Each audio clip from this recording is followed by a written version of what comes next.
من 10 سالم بوده رفتم اکسپارتی. یه دروغه بابا. معدل دیپلمم فیکس 18 شده، نه یه سلام بالا نه یه سلام پایین. من دانشگاه تهران درس خوندم. دانشگاه تهران درس خوندم دروغه. چرا؟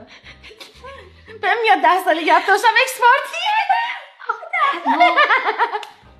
احساس کنم 10 سالگی بردنه مثلا. آخه 10 ساله بین 1 و 3 موندم. کلمه بعدی یک وسه 1 و 3 موندم. من میگم دانشگاه تهران درس خوندم دروغه. راستگاه میدونی چرا؟ اگه آفریقا زندگی نمی‌کردی باورم نمیشد بچه 10 ساله رو ببرن اکسپارتی. ولی چون آفریقا هم رفتی 2-3 ماه موندی گفتم این میخوره بهش. من 5 سالگی هم ببرنش اکسپارتی. نه میدونی داستان چی بوده؟ من دوست بابام یه ویلا داشت توی اوشون. بعد زیاد اونجا میرفتیم و اینا، مثلا مهمونی‌های همینجوری که دیدی مثلا مامان بابا خودشون با هم میگن زیاد. مامان بابا اکس خوردن. بعد یه بار زنگ زد دعوت کرد که بیاید مثلا اونجا اینا مهمونیه. رفتیم دیدیم داداش همه رو قرصن. بعد من اونجا فلاشر بود.